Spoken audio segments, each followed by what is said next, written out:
আসসালামু আলাইকুম। দেশের সহিংস পরিস্থিতিতে ভালো নেই বাংলাদেশ। মৃতের কোনো হিসাব নেই, বড় হাসপাতালগুলোর ডেথ রেজিস্টার নিয়ে গেছে গোয়েন্দারা। দ্য মিরর এশিয়ার অনুসন্ধানে বেরিয়ে এসেছে এমন তথ্য। ঢাকার এক হাসপাতালে নিহত 4 শিক্ষার্থীর ছবি তারা ঝুলিয়ে দিয়ে একটি সংবাদ প্রকাশ করে।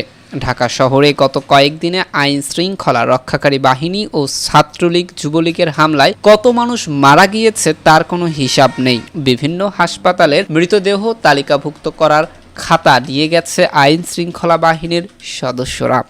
দ্য মিরর এশিয়ার অনুসন্ধানে বেরিয়ে এসেছে এমন তথ্য।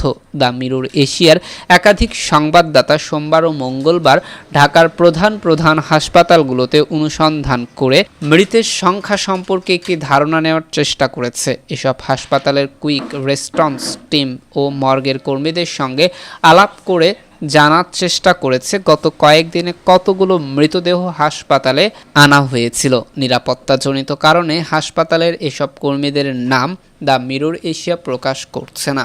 ঢাকা মেডিকেল কলেজের হাসপাতালের কুইক রেসপন্স টিম ও মর্গের কর্মীরা জানিয়েছে বৃহস্পতি ও শুক্রবার 370টি মরদেহ আনা হয়েছে ও এর বাইরেও আরও মরদেহ এসেছে, কিন্তু এইগুলো হাসপাতালের উপস্থিতি আইন শৃঙ্খলা বাহিনীর লোকজন তালিকাবদ্ধ করতে দেয়নি, বরং খাতা নিয়ে যাওয়া হয়েছে হাসপাতালের পরিচালকের মাধ্যমে। ঢাকা মেডিকেলের মর্গে মঙ্গলবার বিকেল পর্যন্ত 50টি মরদেহ ছিল, কিন্তু এই মরদেহগুলো শনাক্ত করতে আসেনি কেউ। ঢাকা মেডিকেলে 8, 9 ও 12 বছরের 3টি শিশুর মরদেহ এসেছিল যাত্রাবাড়ি থেকে। এর মধ্যে 8 বছরের নিহত শিশুর পরিবার জানিয়েছে এই শিশুগুলো ঘরের ভেতরেই ছিল। প্রিয় দর্শক, খুবই দুঃখজনক ঘটনা। দেশটি এক করুণ এবং ভয়াবহ পরিস্থিতির মধ্য দিয়ে যাচ্ছে। বাংলাদেশে হত্যা করা হচ্ছে নির্বিচারে শিক্ষার্থীদের। শিক্ষার্থীরা আলটিমেটাম দিলেও শিগগিরই খুলছে না শিক্ষা প্রতিষ্ঠান, এই কথা জানিয়েছে শিক্ষামন্ত্রী। অন্যদিকে 4 দিন ইনজেকশন দিয়ে অজ্ঞান করে রাখা হয়েছিল বলে জানিয়েছে আসিফ মাহমুদ। এই ঘটনাটি কতটা সত্য?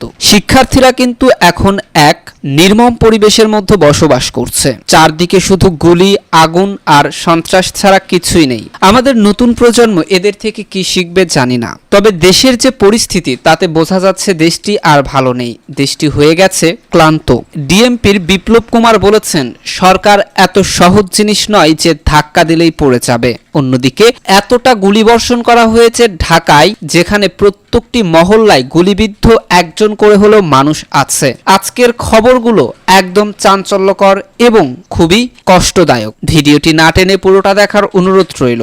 আর আপনি যদি চ্যানেলে নতুন হয়ে থাকেন তাহলে অবশ্যই চ্যানেলটি সাবস্ক্রাইব করে পাশে থাকা বেল আইকনটিতে ক্লিক করে রাখুন। প্রিয় দর্শক, বাংলাদেশে নির্বিচারে শিক্ষার্থীদের হত্যার প্রতিবাদে সভা সমাবেশ নিষিদ্ধ করেছে সৌদি আরবে। এটা খুবই দুঃখজনক যে সৌদি প্রবাসী ভাইয়েরা যখন সভা সমাবেশ করছিল ঠিক সেই মুহূর্তে সৌদি বাধা দেয়। আমরা যতটুকু জানতে পেরেছি, বিক্ষোভরত কয়েকজন বাংলাদেশি নাগরিক আটক হয়েছেন এবং সৌদি সরকার তাদেরকে দেশে ফেরত পাঠানোর চেষ্টা করছেন। সৌদি আরব যদি সত্যি এই ধরনের কোনো সিদ্ধান্ত নিয়ে থাকে তবে আমরা তা পুনরায় বিবেচনা করার অনুরোধ জানাই এবং প্রবাসী বাংলাদেশি ভাইদের প্রতি কোনো রকম অবিচার হয় এমন কোনো সিদ্ধান্ত যেন না নেওয়া হয় সেই দাবিও কিন্তু জানাই। এই দেশে যে যুদ্ধ বেঁধে গেছে, 5 থেকে 6 দিন হলো ইন্টারনেট পরিষেবা বন্ধ। প্রবাসী ভাইয়েরা দেশের মানুষের খোঁজ নিতে পারছে না, তারাও এখন ক্ষিপ্ত। এমন পরিস্থিতির মধ্যেই ডিএমপির বিপ্লব কুমার বলেছেন, সরকার এত সহজ জিনিস নয় যে ধাক্কা দিলেই পড়ে যাবে। ঢাকা মহানগর পুলিশ যতদিন থাকবে স্বাধীনতা বিরোধী কাউকে কাজ করার বিন্দুমাত্র স্পেস দেওয়া হবে না বলে ঢাকা মহানগর পুলিশের যুগ্ম কমিশনার বিপ্লব কুমার সরকার এই কথা জানিয়েছেন। তিনি আরও বলেছেন, সহিংসতার ঘটনায় যারা জড়িত তাদের ভিডিও ধরে ধরে গ্রেপ্তার করা হচ্ছে। আর ঢাকার রাস্তায় এত গুলিবর্ষণ করা হয়েছে যে ঢাকার প্রত্যেকটি মহল্লায় গুলিবিদ্ধ মানুষ আছে। এমনই কথা জানিয়েছেন আহমেদ আফগানি নামের একজন। তিনি বলেছেন, ঢাকার রাস্তায় শুধু গুলির খোসা, রাবার বুলেট ও সোররা বুলেট পড়ে আছে। মানুষ এই সরকারের প্রতি এতটাই ক্ষিপ্ত ছিল যে সকাল 10টা থেকে রাতের 11টা পর্যন্ত টানা 4 দিন প্রতিরোধ গড়ে তুলেছিল। ক্ষণে ক্ষণে গুলিতে মানুষ আহত হচ্ছে, শহীদ হচ্ছে, রক্তে ভেসে যাচ্ছে রাস্তা। তবুও কারো কোনো বিকার নেই, রাস্তায় থেকে যাচ্ছে।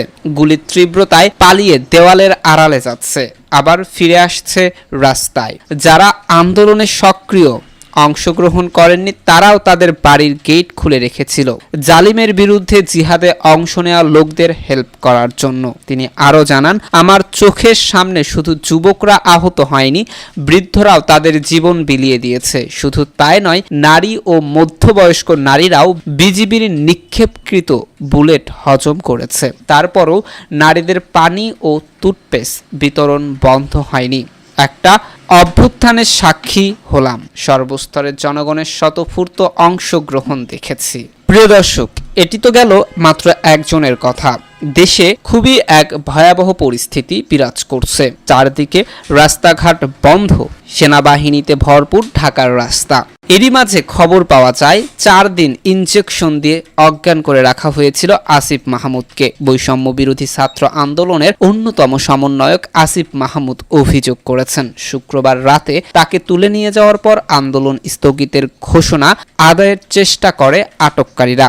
সেই বিবৃতি না পেয়ে তাকে 4 দিন ধরে ইনজেকশন প্রয়োগ করে অজ্ঞান করে রাখা হয়েছিল বলে বিবিসি বাংলার কাছে দাবি করেছেন মিস্টার মাহমুদ। কোটা সংস্কার আন্দোলনের শুরু থেকেই আসিফ মাহমুদকে সামনের সারিতে দেখা গেছে, তবে গত 4 দিন ধরে তার সঙ্গে অন্য সমন্বয়কের কোনো যোগাযোগ ছিল না। এই কয়দিন তিনি কোথায় অবস্থান করছিলেন? বিবিসি বাংলাকে আসিফ মাহমুদ বলেন, নিরাপত্তাজনিত কারণে কমপ্লিট শাটডাউনের সময় তিনি আত্মগোপনে ছিলেন। শাটডাউনের দ্বিতীয় দিন শুক্রবার রাতে পরিস্থিতি দেখতে বের হয়েছিলেন। রাত 10:30টার দিকে নিকোতন থেকে মহানগর আবাসিক এলাকার দিকে যাওয়ার পথে হঠাৎ করে পেছন থেকে মাথায় কালো কাপড় দিয়ে বেঁধে ফেলে কয়েকজন। এরপর একটি মাইক্রোবাসে তোলা হয় বলেছিলেন মিস্টার মাহমুদ। সে সময় অন্তত 5-6 জন ছিল বলে ধারণা তার। এরপর কোথায় নিয়ে যাওয়া হয়, চোখ বাঁধা থাকায় স্থানটি সম্পর্কে কোনো ধারণা পাননি তিনি। আমাকে বলতে বলছিল যে আন্দোলন স্থগিত করতেছি, সংঘর্ষ সন্ত্রাসীরা করছে।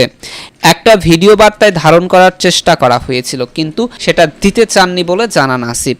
এরপর আমার কোমরে একটা ইনজেকশন দেওয়া হয়েছিল। ইনজেকশন দেওয়ার পর আমার আর কিছুই জানা নেই, যোগ করেন তিনি। বিবিসি বাংলাকে আসিফ বলেন, 4 দিনে যতবার জ্ঞান ফিরেছে, জ্ঞান ফেরার পরই আবার ইনজেকশন দিয়ে অজ্ঞান করে রাখতো। ইনজেকশন দেওয়ার আগে হালকা খাবার দেওয়া হতো। সর্বশেষ গতকাল রাত 3টা বা 4টার পর জ্ঞান ফেরে তার। ওরা আমাকে বলে, তোমাকে নিয়ে যেতে পারবে এমন কাউকে ফোন দাও, বলছিলেন আসিফ। তবে রাতের বেলা আন্দোলনের অন্য সমন্বয়ক ও পরিবারের সদস্যদের ফোন দিলেও কেউ রিসিভ করেননি। তিনি বলেন, তারপর যেখান থেকে ধরা হয়েছে সেখানেই আবার রেখে আসার কথা জানায় আটককারীরা। বেলা 11টার দিকে মহাখালীর কাছাকাছি ছেড়ে দেওয়া হয় বলে জানান আসিফ। যেখানে আটকে রাখা হয়েছিল সেখান থেকে মহাখালীতে পৌঁছতে বুধবার সকালে আধা ঘন্টার মতো সময় লেগেছে বলে বিবিসি বাংলাকে জানান তিনি।